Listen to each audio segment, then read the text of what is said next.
안녕하십니까. 이번 시간에는 이제 산업기계설비기술사에 대한 어떤 개요하고 뭐 공부 방법 이 정도를 한번 살펴보도록 하겠습니다. 산업기계설비기술사 어떤 기술사인지 한번 보도록 하겠습니다. 산업기계설비사의 개요입니다. 그래서 이제 산업기계설비기술사는 이제 한국산업인력공단에서 시행하는 국가기술 자격, 일반 기계 분야의 설계 기술자 자격증으로서 기계 분야 기술사 자격증의 끝판왕이다. 시험 출제 범위가 매우 광범위하면 많은 시험 지원자들이 어려워하는 자격증이다. 이렇게 보시면 되겠습니다. 그래서 건설기계사와 뭐 쌍벽을 이루는 근데 시험 출제 범위가 넓어서 좀 어려워한다. 그렇게 아시면 될 것 같고 영어 명칭은 이제 프로페셔널 엔지니어 인더스트리얼 머시너리 패실리티입니다. 이게 이제 공식 명칭이고 관련 부처는 과학기술정보통신부고 시행기관은 이제 한국산업인력공단입니다. 그다음에 건설 설계 환경 분야의 활용도가 높으면서 전기 분야 발성 배전 기술사 쌍벽을 이루는 기계 분야의 최고 자격증이다.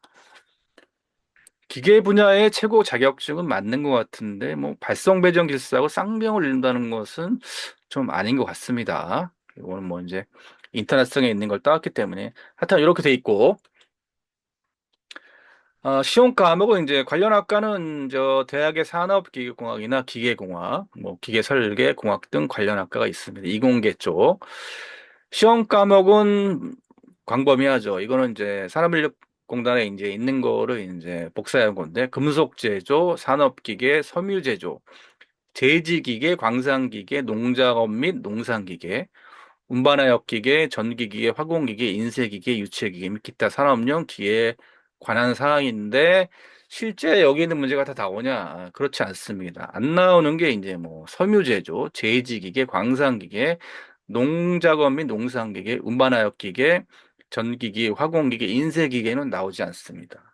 그래서 주로 나오는 게 최근에 이제 몇 년 전부터 나오는 게 이제 제철소의 이제 금속 제조 공정, 재련 공정에서 주조, 아변, 롤러 뭐 이런 것들 나왔었고 뭐 산업계는 굳이 예를 들자면 뭐 공기 컨베이어나 거의 각종 뭐 압축기 뭐 이런 거 있죠. 송풍기 이런 거 있지 않습니까? 그런 거고 그다음에 이제 유체기계가 좀 포지션이 높죠. 원래 이제 유체기계수랑 합쳐졌던 거기 때문에 유체기계수에서 또 범위가 넓고 유체학과 함께 여기서 뭐 펌프라든가 그다음 배관 뭐 이런 것들 송풍기 뭐 서징 뭐 수격작용부터 시작해서 거기에 관련된 뭐 펌프의 종류부터 유체기에서 많이 나오고 그다음에 기타 산업 용도는 이제 발전소 설비들 있지 않습니까? 뭐 복수기라든가 뭐 터빈이라든가 거기에 있는 각종 무슨 사이클 그런 것들이 이제 주로 나온다고 보시면 됩니다. 산업기계설비기술사는 이제 변천사를 모시면은 이제 91년도에는 유체기술사하고 산업기계설비기술사로 돼 있었는데 2004년에 이제 산업기계설비기술사로 이제 합쳐졌습니다. 그래서 예전 유체기술사 있을 때는 참 유체기술사가 나름 좀 인지도가 있었는데 합쳐지면서 전반적으로 산업기계설비기술사 합쳐지면서 제 개인적인 생각은 이때 기계기술사만 못한 것 같다, 최근에. 그렇습니다. 그래서 벌써 합쳐진 지가 20년 넘었네요. 그렇습니다. 최근 또 이슈는 이제 산업기계설비기술사와 이제 건설기계기술사는 이제 응시자 감소. 그래서 산업기계설비기술사가 특히 이제 응시자가 감소 많이 했습니다. 그래서 일부 기술 영역의 중복 등을 이유로 통합 필요성이 업계에서 제기되고 있다. 그렇습니다. 그래서 꽤 한 10년 전부터 뭐 기계공학기술사 통합을 해서 뭐 건설기기사와 산업기술기사 나눈다. 뭐 그런 얘기가 계속 있었고 최근까지 있었습니다. 아무튼 현재까지는 이제 두 종목이 각각 독립된 기술사 자격으로 운영되고 있으면 공식적인 통합 계획은 발표되지 않았다. 이렇게 돼 있습니다. 하지만 계속 추진하고 있다. 우리나라 기술사가 뭐 84개 정도 된다는데 OECD 국가들보다 종목이 훨씬 많대요. 기사 수처럼 많지 않습니까? 그래서 오히려 종목 수가 많은 것들이 많기 때문에 가치를 인정 못 받는다. 뭐 이런 얘기가 있어요. 그래서 어, 많은 기술사를 통합하려는 시도가 지금 있다. 이렇게 이해하시면 될 것 같습니다. 그 다음에 산업기계설비스 합격률입니다. 합격률을 보시면 한 20년치를 보시면 최근 5년치만 봐도 뭐 필기 합격률은 뭐 2022년에는 22%, 23년에는 11%, 24년에는 41%, 연속 2년 46% 합격률이 좀 일치가 높았죠. 그러나 마지막 올해 좀 24%로 좀 떨어졌다 보시면 될 것 같고 필기 합격률에 비해 이제 실기 면접 합격률은 전반적으로 높습니다. 전반적으로 높습니다. 그래서 에, 필기를 잘 합격하면 그래도 면접에서는 그래도 많이 붙인다. 이렇게 이해하시면 될 것 같고 산업기계 설비기사는 최근 20년간 필기시험 합격률이 연도별로 큰 변동을 보인 반면 실기시험은 비교적 안정적인 합격률을 유지하였다. 특히 필기시험 대부분 10에서 30% 수준의 낮은 합격률을 나타내어 기술사의 전문성과 높은 난이도를 반영한 것으로 판단된다. 반면 실기시험은 필기시험 합격자를 대상으로 실시한 특성상 40에서 60% 수준의 안정적인 합격률을 유지하였다. 또한 응시자 규모가 매우 적은 시험이므로 합격자 수의 작은 변화도 합격률에 큰 영향을 미칠 수 있어 특정 연도의 합격률보다는 장기적인 추세를 중심으로 해석하는 것이 적절하다 이렇게 되어 있습니다. 그래서 10명 중에 한 두세 명 정도는 이제 필기 합격하신다고 보시면 되고 그중에 면접은 또 상당수 합격한다. 필기보다 이렇게 이해하시면 될 것 같습니다. 응시 규모가 매우 적은 시험이고 수가 그치 기술사의 전문성과 높은 난이도를 반영한 것으로 판단된다. 그래서 그렇지만 이제 잘못하면 없어질 수도 있어요. 응시자 수가 너무 적으면. 그래서 2024년도 130위에는 이제 31명이 이제 응시했고, 25년도에는 28명 응시했고, 26년도에는 29명이 응시했습니다. 그래서 응시생이 좀 적다. 어? 어, 그래서 이 시험 범위가 좀 넓은데 반해 그렇기 때문에 이제 필기가 좀 어렵다 이렇게 인식하고 그렇기 때문에 응시생이 좀 적다 이렇게 되면은 에, 없어질 수 있습니다. 그래서 산업기계설비기술사 회가 있겠죠. 거기서도 조금 생각을 하셔야 돼요. 너무 많이 배출하는 것도 문제가 있겠지만은 응시생이 너무 없으면은 그 기술사 자체가 흔들릴 수가 있다 이렇게 보시면 될 것 같고 그렇습니다. 건설기술사는 이제 산업기술설비기술사는 1년에 한 번이다. 한 번이기 때문에 어, 한 번 떨어지면 또 1년 기다려야 되고 뭐 면접 한 번 또 떨어지면 1년 기다려야 되고 그래서 한 번씩만 떨어져도 뭐 3년 정도 지나간다. 음, 텀이 길다 이렇게 보시면 될 것 같고 건설기술사는 1년에 두 번이기 때문에 항상 100명은 넘습니다. 100명 넘고 그래서 산업기계설비기사보다는 좀 이제 경향이 좀 보인다고 할까요? 그래서 건설기계사 같은 경우는 이제 그래도 매회 고정적으로 어, 수험생들이 예측하는 문제들이 있어요. 그런 것들은 이제 있는데 나올 것이다. 기본적인 문제인데 산업기계설비사는 건설기계사보다 그런 게 좀 덜하다. 출제 분석을 하다 보면은 그렇습니다. 그래서 만약에 내가 산업기계 설비기사를 이제 최종 합격했는데 또 비슷한 종목에 이제 건설기술사를 도전하는 것이 맞는 것이냐라고 봤을 때는 저 같으면은 이제 음, 안전 쪽 기술사를 선택하겠다. 뭐 기계 안전이나 다 기타. 그래서 좀 안전이 대세니까 이제 자기 전공에 이제 기계 기술사 하나 가지고 그다음에 이제 안전 쪽으로 하는 게 낫지. 비슷한 종목에 이제 기술사 두 개 갖는 것보다는 저는 개인적으로 그게 맞다고 보고요. 그다음에 산업기술사 뭐 필기에 합격하시고 이제 면접에 떨어지시면은 텀이 너무 길잖아요. 그렇기 때문에 중간에 한 8월 달쯤에 건설기기술사 이제 면접 공부한다는 셈 치고 시험을 보시는 게 맞는 것 같고, 또 건설기술사 이제 1차 합격하신 분들 중에 이제 또 어, 면접에 떨어지신 분들은 또 산업기계설비기술사를 필기를 보시는 것도 나쁘지 않다.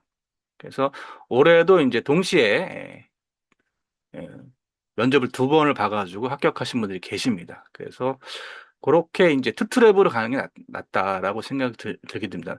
왜냐하면 산업기계설비사는 1년에 한 번 있기 때문에 텀이 너무 길기 때문에 중간에 건설기술사 같이 시험 먹어도 나쁘지 않다.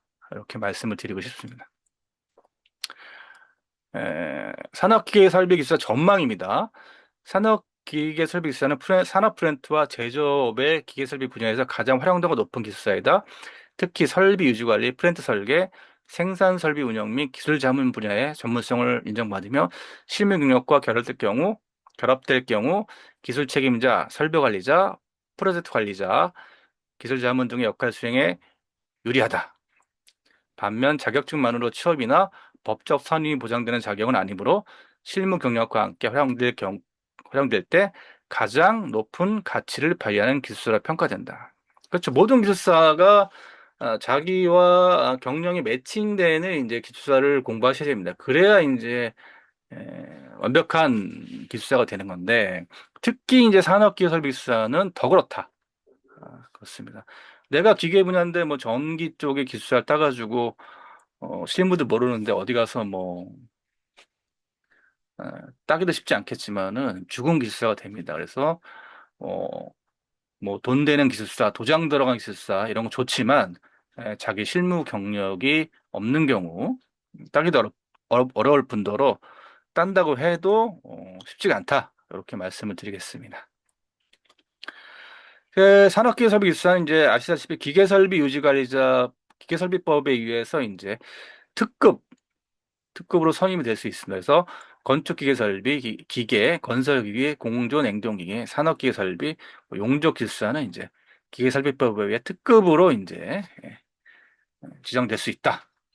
이렇게 말씀드리고 싶고, 그다음에 이제 공부 방법, 출제 경향입니다. 그래서 어, 출제가 범위가 넓지만 그래도 이제 좀 선택과 집중을 해가지고 핵심 출제 영역 5대 기둥을 보면 설비 신뢰성 및 안정, 그래서 뭐 각종 볼트 같은 거, 풀림 방지나 누설, 기밀 이런 문제, 이런 관련된 것들, 그 다음에 여론 및 친환경 설비, 뭐 수소, 치화, 제어, 복수기, 그 발전 설비에 관련된 각종 사이클, 뭐 그런 거 있지 않습니까? 뭐 그런 것들 공부하셔야 되고, 그다음 유공업 및 기동 시스템, 뭐 실린더, 뭐 스틱 슬랩 제어, 공기 압축기, 뭐 이런 것들 공부하셔야 되고, 그다음에 재료 손상 및 응력 해석, 뭐 탄성 계수와 관련된 각종 이어지는 문제들, 뭐 에센선도, 뭐